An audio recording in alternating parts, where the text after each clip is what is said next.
Bonjour, je m'appelle Camille, ou mon carnel, ou généralement les gens m'appellent Camille, je m'en bats avec Clito, c'est devenu mon nom de famille.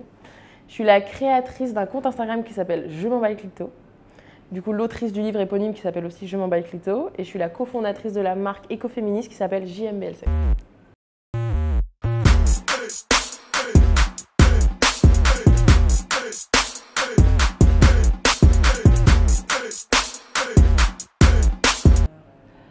Alors, c'est un peu malgré moi. Je t'avoue que moi, à la base, je faisais de la cuisine. J'ai fait 4 ans dans le milieu de la restauration.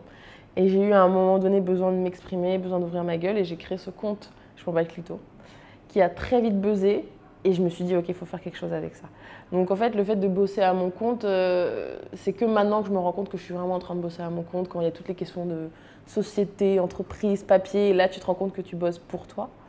Mais c'est plus, moi la définition de bosser à son compte, c'est plus faire ce qui moi m'anime, et ce qui moi me plaît, et qui va faire que je peux me lever toujours à 4 h du matin sans, tu vois, je suis pas dans un délire de routine, de trucs qui me saoulent, et j'ai l'impression que je bosse mieux quand je bosse pour moi que quand je bosse pour quelqu'un d'autre. Donc écoute, voilà.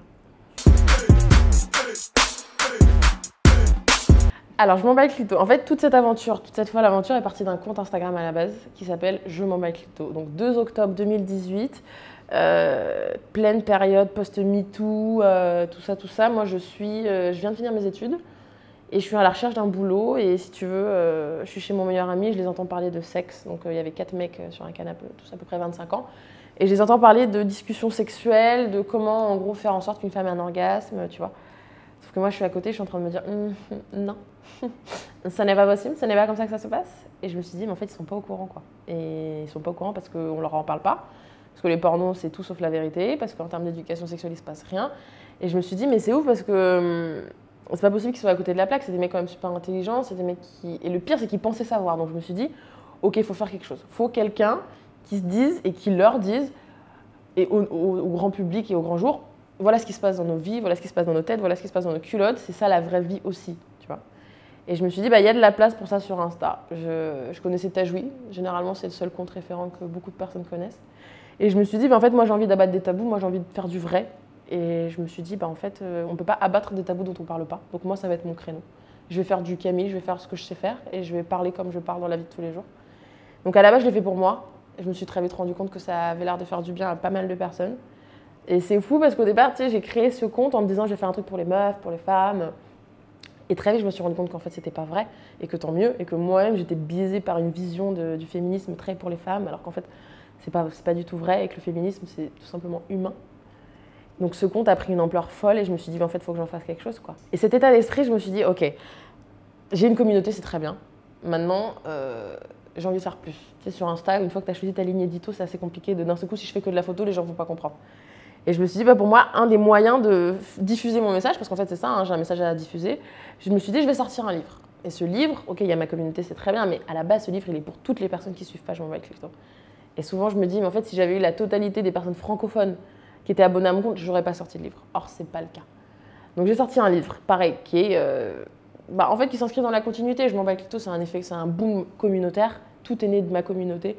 Le livre, on l'a vraiment écrit ensemble. C'est-à-dire que même les posts qui sont à l'intérieur, le contenu a été voté, travaillé ensemble. J'ai fait des punchs qui sont issus que sur des témoignages de ma communauté. Je leur ai demandé, pour moi, je m'en bats le Clito C. J'ai eu plus de 10 000 réponses.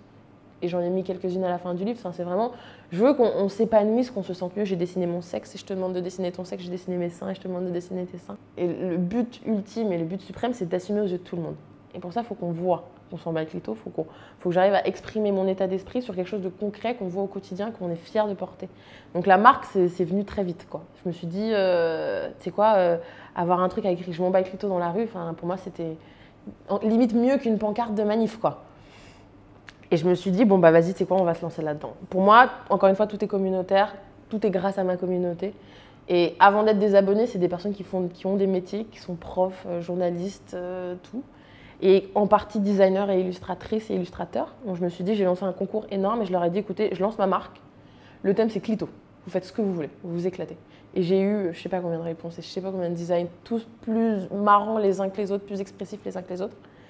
Et je me suis dit, bah ça part. Donc chaque design, je voulais pas, tu sais, moi j'aime pas le côté l'illustrateur ou l'illustratrice te fait un design et on n'en entend plus jamais parler derrière. Donc chaque tee a un nom Et chaque tote bag a un nom que j'ai bossé, que j'ai travaillé avec la designer ou l'illustrateur ou l'illustratrice, enfin bref, tu m'as compris. Et on est vraiment sur une démarche où en fait je laisse aussi les gens s'exprimer et que j'essaye de leur donner ce qu'ils m'ont eux apporté, tu vois, du mieux que je peux. Ça a été la logistique, quoi. C'est con, mais tu vois, je sors pas d'école de commerce. Mon associé non plus, il était ingénieur à la base. Lui, il a déjà monté 2 boîtes, donc c'était assez simple à ce niveau-là. Mais c'était, mais par où je commence, bordel de merde? J'ai une idée. Comment je concrétise une idée? Il y a tout un tas de procédures. Tu sais, moi, j'ai plus le côté créa. Donc moi, je suis là en mode, ok, attends, tu sais quoi, la collection nan summer, on fait ci, attends, step by step. On dépose la marque, on fait ci. Faut ouvrir un compte en banque. Donc c'est plus la frustration de voir que tu as une idée, que tu sais exactement ce à quoi tu veux que ça ressemble et qu'il y a des étapes à faire avant. Et puis que des fois, tu as même une idée, mais que c'est pas faisable. Et que pas pour l'instant. Et que faut voir au long terme. Mais généralement, tu as envie tout de suite, tu sais quoi, j'ouvre ma boutique, Paris, 15. Non, c'était plus des questions d'organisation. Ma force de caractère, déjà, je pense que avant d'être en bas, j'ai déjà été tellement en bas, on a déjà tellement essayé de m'anéantir, tu vois, dans le milieu de la restauration, qu'à l'heure actuelle, mon mental joue énormément sur ma capacité à me... Allez, vas-y, on se sort les doigts du cul, Camille, et on y va, et c'est rien par rapport à ce qui t'est arrivé, et c'est rien par rapport à ce qui va t'arriver, donc go. Et ma communauté, enfin, tu sais, moi, je reçois des messages d'amour tout le temps. On se rend pas compte, mais je reçois 150 messages par jour. La plupart, c'est que du kiff. C'est des personnes qui te remercient, c'est des personnes qui te disent « Mais putain, mais grâce à toi, il m'est arrivé ci, grâce à toi, j'ai osé faire ci, j'ai osé faire ça. » Donc ça remotive n'importe quelle personne. Et c'est des petits détails à la con, tu vois. Mais par exemple, tu vois, on voit du XS au triple XL. Et je sais que, allez, je connais les 3 personnes qui à chaque fois vont prendre le triple XL, mais pour moi c'était super important. Et recevoir un message où c'est 3 femmes qui te disent mais putain mais merci parce que je peux me fringuer chez toi et que c'est super cool et que j'adore ce que tu fais. Enfin, moi ça refait ma journée. Et les moments où il faut juste en être conscient, il ne faut pas se dire ok l'entrepreneuriat on y va, on fonce, on va gagner des milliers et tu sais quoi et tout va être super. Non, c'est pas ça.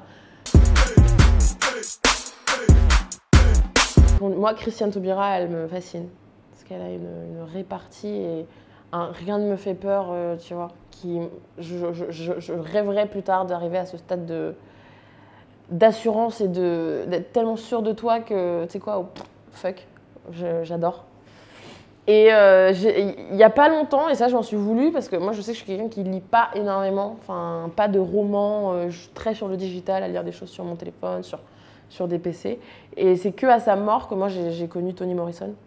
Et c'est vrai que je me suis dit, putain, c'est ouf parce que cette femme, on partage exactement la même vision des choses.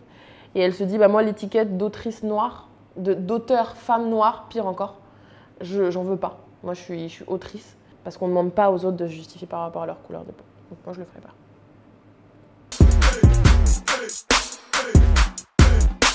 Mes conseils, tester tout.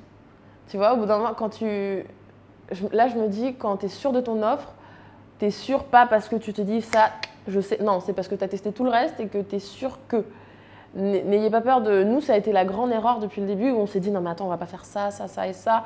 Les gens vont se perdre. Alors qu'en fait, là maintenant, c'est ce qu'on va limite faire. Tu vois, tout un tas de choses où pas que des t-shirts, pas que des tote bags, mais plus partir sur un délire de concept store où tu peux. Limite une boutique, je m'en bats le tout, où tu trouves de tout, tu vois, donc pour ton quotidien.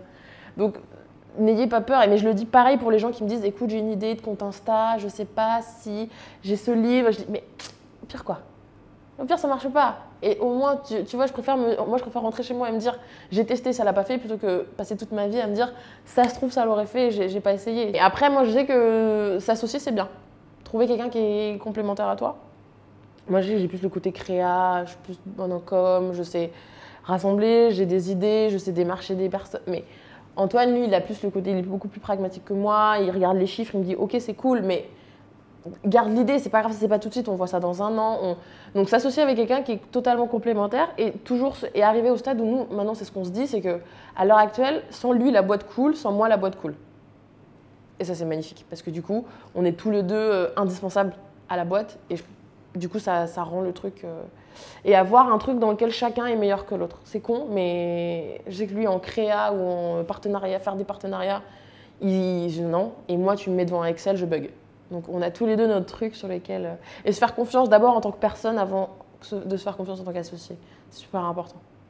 Après, t'es pas obligé d'être pote avec ton associé, mais respecter cette personne, tu vois, avoir des choses qui disent ah ouais, putain, respect, moi je sais pas faire ça. Et toujours communiquer, ne pas avoir peur de... Des fois ça fait pas plaisir, mais c'est nécessaire.